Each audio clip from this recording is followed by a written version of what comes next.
अस्सलाम वालेकुम दोस्तों, उम्मीद करता हूँ आप सब लोग खैरियत से होंगे। मैं हूँ आपका दोस्त अब्दुल्ला और आप देख रहे हैं मेरा YouTube channel the job update and test preparation express. जैसा कि आप सब लोग जानते हैं कि स्टूडेंट एजुकेशन टेस्टिंग सर्विस के अंदर बहुत सारी इन्विजिलेटर की, टेस्ट सेंटर के इंचार्ज की और डिफरेंट वैकेंसीज़ आई थी। उनमें फिर से इसकी जो एडवर्टाइज है वो दिखा देता हूँ। इसके ऊपर हम क्लिक करते हैं एडवर्टाइज़ के लिए। ठीक है जी, एडवर्टाइज हमारे सामने आ चुकी है। The student education testing service यानी SETS inviting application suitable candidate for the work पर। मैं इसको थोड़ा सा इंग्लिश पढ़ने के बजाय आपको डायरेक्टली थोड़ा समझाता जाता हूँ कि जी पाकिस्तान के मुख्तलिफ इलाकों के अंदर इनके टेस्ट होंगे, जैसा कि NTS का होता है, STS का होता है, सीबा का होता है और SPSC FPSC के डिफरेंट सेंटर्स होते हैं। ये सेम उसी तर्ज की एक टेस्टिंग सर्विस होगी जिसके अंदर आपका Gilgit Baltistan, federal administration, tribal area, FATA, Azad Jammu Kashmir और उसके अलावा दूसरे तमाम तर आल पाकिस्तान शामिल होगा, थ्रू आउट पाकिस्तान। ठीक है जी, पाकिस्तान के अंदर उन्होंने दूसरे एरियाज भी इंक्लूड कर दिए हैं। जिसके अंदर आपको क्या काम करना होगा, काम ये होगा जी, required to work primarily work करना होगा वीकेंड्स पे, सैटरडे और संडे के दिन फुल डे या शिफ्टें लगानी पड़ेंगी। जैसे टेस्ट सेंटर्स के ऊपर काम होता है वही सेम टू सेम करना पड़ेगा। सबसे पहले चीफ सुपरवाइजर है, उसके लिए मास्टर्स की डिग्री रिक्वायर्ड है। 14 ईयर की एजुकेशन कम से कम उनकी होनी चाहिए, 3 साल का उनके पास इन्विजिलेशन या टेस्टिंग एडमिनिस्ट्रेशन का 3 साल का एक्सपीरियंस हो। 200 वैकेंसीज अवेलेबल हैं in all districts. I think all Pakistan के लिए एक ही होगा। रेजिडेंट इंस्पेक्टर के लिए भी जो कुछ एलिजिबिलिटी क्राइटेरिया है वो सारा कुछ यहाँ पर मेंशन है, आप देख सकते हैं। आगे आता है test centre supervisor. Test centre supervisor के लिए कम से कम 14 साल की एजुकेशन यानी 14 ईयर एजुकेशन किसी भी डिसिप्लिन में हो, ADA हो, ADS हो, BA हो, BSc हो या आपका ADC यानी कि एसोसिएट डिग्री ऑफ कंप्यूटर हो, कोई भी हो, 14 ईयर चल जाएगी। 300 vacancies all district of Pakistan के लिए अवेलेबल हैं। चौथे नंबर पर सबसे मोस्ट कॉमन, सबसे प्यारी और हर लजीज जिसके लिए तमाम तर कैंडिडेट्स पूछ भी रहे थे, वो है इन्विजिलेटर्स। कम से कम इंटरमीडिएट यानी कि 12 साल की एजुकेशन इंटरमीडिएट की बेस पे आप इसमें अप्लाई करेंगे। 3000 वैकेंसीज इसके अंदर अवेलेबल हैं ऑल डिस्ट्रिक्ट्स और तहसील की बेसिस पे। आगे 5वें नंबर पर आता है फिजिकल टेस्ट सुपरवाइजर। इसके लिए रिटायर्ड आर्म्ड फोर्सेज के कोई भी लोग हों जो कि रिटायर्ड किसी अहदे से हुए हों, जो कि मेजर हों, या उसके अलावा रिक्रूटमेंट और सिलेक्शन सेंटर के आर्म्ड फोर्सेज का उनके पास एक्सपीरियंस हो। 50 वैकेंसीज इन ऑल डिस्ट्रिक्ट्स इसके भी अवेलेबल हैं। 6ठे नंबर पर आता है physical test conductor. Physical test कौन सा होता है, जो भी फिजिकल के टेस्ट होते हैं, फॉर सपोज जैसे अपना आर्म्ड फोर्सेज के दूसरे तीसरे होते हैं जो कि टेस्टिंग सर्विसेज के थ्रू करवाते हैं, तो वो फिजिकल टेस्ट कंडक्टर के लिए अलग से वैकेंसी है। ये 300 वैकेंसीज ऑल डिवीजन्स के लिए अवेलेबल हैं। ठीक है जी। आखिर में आता है हमारे पास डेटा एंट्री ऑपरेटर। ये भी 200 से ज़्यादा वैकेंसियाँ हैं। मिनिमम इंटरमीडिएट इसकी एजुकेशन होनी चाहिए और टाइपिंग का इन्होंने काम करना है। कोई टाइपिंग के लिए इन्होंने अलग से ये नहीं लिखा कि कितनी टाइपिंग स्पीड होनी चाहिए, इसलिए हर कोई इसमें भी अप्लाई कर सकता है। Number of vacancies can be increase decrease before the final selection. इसको कम ज़्यादा किया जा सकता है। सिर्फ और सिर्फ for the application form, test fees, deposit slip and detailed instructions with. ठीक है जी, ये सारा कुछ हो गया। फाइनल चीज़ आपकी है कि the applicant must have to appear in screening test that will be conducted major cities in the country. बड़े शहरों के अंदर जो सेंटर के ऊपर ये टेस्ट होगा जिसके लिए आपको अपीयर होना लाजमी है। The successful incumbents will be paid an attractive remunerate as per test basis. जब टेस्ट होंगे तो हमें यही पता है कि ऐसे ही होता है कि जब भी टेस्ट होते हैं आपको मैसेज आता है, आप जाते हैं, टेस्ट कंडक्ट होता है, शाम को आप अपने तमाम तरह पेपर उनको सबमिट करवाते हैं, रिस्पॉन्सिबिलिटीज़ आपकी कंप्लीट होती हैं और आपको उसके रिजम्पनेट यानी कि उसका जो भी पैसे होते हैं वो आपको मिल जाते हैं। 5वें नंबर पर है interested candidate must submit their application online through the official SETS portal. उसके ऊपर से अप्लाई करने में आज आपको वो भी बताऊंगा कि आपने किस तरह अप्लाई करना है। लास्ट डेट इसकी क्या है जी, 9 अक्टूबर 2025। इसकी 9 अक्टूबर 2025 लास्ट डेट है। Student education testing service SETS, office number 18, second floor, second select centre F11, मरकज़ इस्लामाबाद। वेबसाइट में इनकी दे दी गई है, हर चीज़ यहाँ पर अवेलेबल है, कंप्लीट है, आपने देख लिया है। अब मैं आपको बताता हूँ कि आपने अप्लाई किस तरह करना है। अप्लाई करने के लिए हमने सबसे पहले इस तरह ही गूगल के ऊपर लिख लेना। लिखने के बाद हमने इस तरह आगे से आगे 1 बाय 1 चलते हैं। हमने इसके ऊपर क्लिक करना है। क्लिक करने के बाद हम आगे बढ़ेंगे तो ये हमारे सामने आगे वैकेंसी, हमने इसके ऊपर क्लिक कर दिया। इसके ऊपर क्लिक करने के बाद हम आगे जी इसके पास कोई किस में भी अप्लाई कर सकते हैं, लेकिन 3000 सबसे ज़्यादा है जो कि मोस्ट कॉमन होगा। मैं उसी में आपको अप्लाई करके दिखाता हूँ कि हमने इसके ऊपर क्लिक कर दिया जी। क्लिक करने के बाद हमारे पास ये सारी, हमने क्या करना है, ऑनलाइन रजिस्टर करना है तो इसके ऊपर क्लिक करें। फीस चालान को डाउनलोड करना है तो इसके ऊपर क्लिक करें। डाउनलोड एडवर्टाइजमेंट करना है तो इसके ऊपर क्लिक करें। टेस्ट सेंटर का पैटर्न क्या है वो करना है तो इसके ऊपर क्लिक करें। और टेस्ट कब से शुरू होंगे, 6 दिसंबर 2025 से शुरू होंगे जी।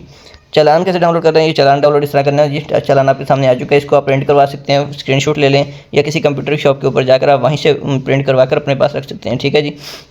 हम इसको ऑनलाइन अप्लाई करते हैं। ऑनलाइन अप्लाई करने के लिए जी क्या क्या चीज़ें ज़रूरी हैं, please make sure your CNSE is correct. आपका CNSE करेक्ट होना चाहिए। ठीक है जी। CNSE phone number and email can not be charge after changed after registration, registration के बाद इनको चेंज नहीं किया जा सकेगा, इसलिए बहुत ही एहतियात से गौर फिक्र से देख के लिखिएगा। Please make sure your email is correct, email को भी बिल्कुल सही लिखिएगा।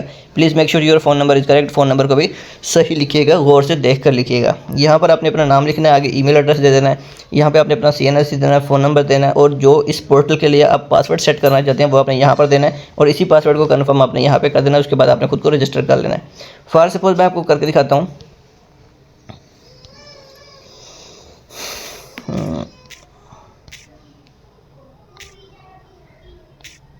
ठीक है जी दोस्तों, जब आपने इसके ऊपर क्लिक कर देना तो सबसे पहले आपने यहाँ पर एक सेकंड, यहाँ पर आपने सबसे पहले तो अपना नाम लिखना है, ईमेल एड्रेस, CNSC और यहाँ पे फ़ोन नंबर और पासवर्ड दे देना है। यहाँ से आपने रजिस्टर कर देना है। रजिस्टर करने के बाद आपके सामने आ जाएगा लॉगिन का ऑप्शन। लॉगिन का ऑप्शन दोस्तों आपके सामने इस तरह से आ जाएगा। मेरे पास एक पासवर्ड सेव कर लिया मैंने, तो चलिए मैं इसको बता देता हूँ। मैंने इसके ऊपर सारा कुछ लिख लिया। लिखने के बाद मैंने इन्विजिलेटर के लिए अप्लाई किया था। चलो जी, हम ऐड योर अकाउंट के अंदर चल जाते हैं, लॉगिन कर लेते हैं। लॉगिन कर लिया जी हमने। लॉगिन करने के लिए हमारे पास सारा कुछ देखें अब कैसे होगा जी। अभी सबसे पहले तो हमने चले जाना है जी एप्लीकेशन फार्म के ऊपर। यहाँ से कोने में से क्लिक करना है, एप्लीकेशन फार्म पे पहुँच जाएंगे। एप्लीकेशन फार्म पे पहुँचने के बाद क्या होगा जी, चालान, फीस, ऑनलाइन बैंकिंग या जायज़ कैश जमा करवाएं, इसके साथ रसीद अपलोड करें। रसीद कहाँ से अपलोड होगी? रसीद यहाँ से अपलोड होगी जी। ये सबसे आखिरी फेज़ होगा। मैंने क्योंकि फॉर्म भर लिया ये वाला, इसलिए आपके सामने इस तरह शो करवा रहा है। चलिए मैं आपको फॉर्म भर के दिखाता हूँ पहले कि फॉर्म भरेंगे कैसे।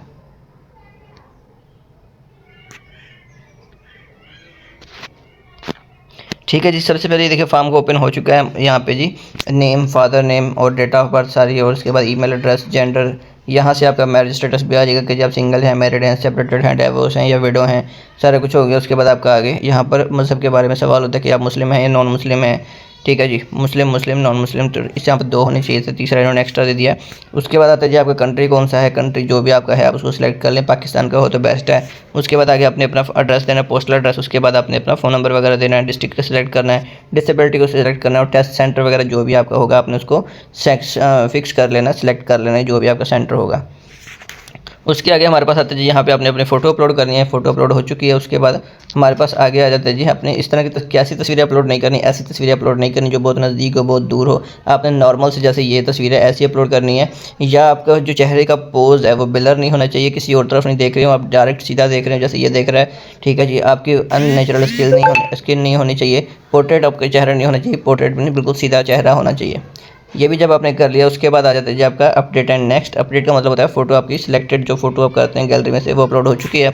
नेक्स्ट आता है आपके पास जी एजुकेशन की डिटेल्स के बारे में। एजुकेशन की डिटेल्स क्या है जी, सबसे पहले आपने ये चीज़ ऑप्शन आ जाती है आपके पास। ठीक है जी, ऑप्शन के लिए आपके पास ये सारा कुछ 1 बाय 1 इसके अंदर आपने पुट करना होता है। ये सबसे पहले आपके सामने इस तरह से पेश होता है कि आपने सबसे पहले यहाँ से आपने अपनी मैट्रिक की चीज़ें यहाँ से ऐड करनी है। मैट्रिक होता है पार्ट 2 आपका। पार्ट 2 फर्स्ट सपोज हमने इसको कर लिया। उसके बाद आपकी डिग्री कौन सी थी जी, मैट्रिक की। मैट्रिक हमने किया था जी, मैट्रिक साइंस के साथ किया था। जिन्होंने आर्ट्स के साथ किया था वो आर्ट्स का लिख सकते हैं। सारा कुछ इसमें ऑप्शन अवेलेबल है, देख सकते हैं आप इसको गौर से। मैट्रिक के बाद आपके मेजर सब्जेक्ट कौन से थे, पासिंग मंथ कौन सा था। मैट्रिक का अमूमन जो पासिंग मंथ होता है वो अगस्त होता है। अगस्त के बाद जो भी साल होगा वो दे दें। उसके बाद एकेडमिक टर्म कौन सा था जी, एकेडमिक टर्म हमारा मोस्टली जो होता है एनुअल सिस्टम होता है, इस वजह से हम इसको एनुअल सिस्टम कह देंगे। उसके बाद आता है जी आपके टोटल मार्क्स कितने थे। यहाँ पे आपने टोटल मार्क्स लिखने हैं मैट्रिक के। अब पहले 850 होते थे, अब 1100 हो चुके हैं। तो जो भी आपके नंबर हों टोटल बोर्ड से रिलेटेड वो आप लिखेंगे। आप 10 मार्क्स कितने हैं वो लिखेंगे। जो आपकी परसेंटेज बनती है वो ये होगी। परसेंटेज का अगर आपको नहीं निकालना आता तो मोबाइल में सिंपल सा कैलकुलेटर खोलें। कैलकुलेटर खोलकर जितने आपके नंबर हैं अब 10 marks multiply by 100 divided by total marks, आपकी परसेंटेज बाहर आ जाएगी। डिवीज़न और ग्रेड जो भी होगा आपका वो लिखें। यहाँ पर आपका कॉलेज, बोर्ड, इंस्टीट्यूट या यूनिवर्सिटी, कॉलेज और इंस्टीट्यूट लिखने के बजाय आप बोर्ड या यूनिवर्सिटी का नाम लिखा करें। मैट्रिक और इंटर आपकी बोर्ड ऑफ इंटरमीडिएट और सेकेंडरी एजुकेशन से होती है, फेडरल बोर्ड से हो सकती है, या आपका ज़ियाउद्दीन बोर्ड है, या आपके जो भी आगा खान बोर्ड है, कैम्ब्रिज बोर्ड है, ऑक्सफोर्ड का बोर्ड है, जो भी आपका बोर्ड है आप यहाँ पे वो लिखेंगे। एकेडमिक सेशन कौन सा था आपका। अगर किसी ने 2016 में टेस्ट ये पास किया, 2 साल उसको लगे हैं, तो 2016 से पीछे 15, 15 से पीछे 14, तो ये 2 साल जो भी आपके बनते हैं आपने वो लिखने हैं। उसके बाद इसको यहाँ से क्लिक करके ऐड कर देना है। ऐड करने के बाद आपका क्या सीन होगा, ऐड करने के बाद आपका 1 बाय 1 आपने एक एक चीज़ को इस तरह ही ऐड करते जाना है। ठीक है जी, ये देखिए यहाँ से एक चीज़ ये ऐड हो गई। फिर उसके बाद आपने दोबारा से यहीं से इसको सिलेक्ट करना है, और जी उसके बाद आपने कह देना है कि जी ये देखिए पहले हमने मैट्रिक की डिटेल ऐड की, मैट्रिक के बाद फिर दोबारा से सेम चीज़ें आ जाएंगी आपके सामने। फिर उसके बाद आपने हायर सेकेंडरी सर्टिफिकेट, इंटर की सारी डिटेल ऐड करनी है। उसके बाद फिर से नीचे जाके यहाँ से आपने ऐड कर देना है। ये भी ऐड करने के बाद फिर से आप वापस यहाँ पे आ जाएंगे। जो चीज़ ऐड करते जाएंगे वो यहाँ पे ऐड होती जाएगी, आप देख लें। ठीक है जी, कल जो है ये कुछ ज़्यादा ऐड हो गया, ठीक है। मैट्रिक, उसके बाद एफएससी हमने ऐड की, उसके बाद डीआईटी का डिप्लोमा ऐड किया। तो ये सारी चीज़ें 1 बाय 1 हमने इसके अंदर ऐड की थी, ठीक है जी। अगर आपकी कोई बैचलर है, मास्टर्स है, जो जो की डिग्रियाँ आपकी हैं, 1 बाय 1 इसी तरह ही ऐड करेंगे। ऐड करने के बाद जब सारा कुछ ऐड हो गया, आप इसको अपडेट एंड नेक्स्ट करेंगे, ठीक है जी। आखिर में आता है जी पेमेंट प्रोसीजर। पेमेंट प्रोसीजर के लिए चालान किस तरह डाउनलोड करना है आप देख चुके हैं। चालान को आप जो है किसी भी मेथड से पे करेंगे। पे करने के बाद उसके ऊपर स्टैंप लग चुका होगा, आपको स्क्रीनशॉट वगैरह मिल चुके होंगे। उसकी तस्वीर लें, तस्वीर लेने के बाद आपने इसको यहाँ से अपलोड कर देना और सबमिट करवा देना। सबमिट करवाने के बाद या तो चालान देखिए यहाँ से भी ऑप्शन आ रहा है, और जो मैंने आपको बाहर से दिखाया था वहाँ से भी चालान का ऑप्शन है। आप जिस भी पोस्ट के लिए अप्लाई करेंगे आपको अलग से चालान मिलेगा। इस पोस्ट के लिए जो चालान है वो 300 रुपये का है, ठीक है जी। इसमें आपने करना है, उसके बाद सबमिट के जरिए यहाँ पे अप्लाई कर देना और फाइनली सबमिट कर देना। इस तरह आपका चालान दोस्तों जो है चालान भी सबमिट हो जाएगा और अल्टीमेटली आपका जो 9 अक्टूबर से पहले ये फॉर्म फिल करवाना है, ये फॉर्म भी आपका फिल हो जाएगा। उसके बाद जो आपका फ़ोन नंबर होगा वो कन्वर्टेड किसी और नेटवर्क पर नहीं होना चाहिए। आपकी ईमेल भी बिल्कुल करेक्ट हो और एक्टिवेट हो। आपको ईमेल पे भी मैसेज आएगा, नंबर पे भी मैसेज आएगा। तो दोस्तों ये थी इस जॉब में अप्लाई करने की तमाम तरह डिटेल्स। इस तरह की और इन्फॉर्मेटिव वीडियोस देखने के लिए हमारे चैनल को लाइक करें, शेयर करें, सब्सक्राइब करें। मिलते हैं इंशाल्लाह नेक्स्ट वीडियो में, तब तक अपना ख्याल रखिएगा। अल्लाह हाफिज़।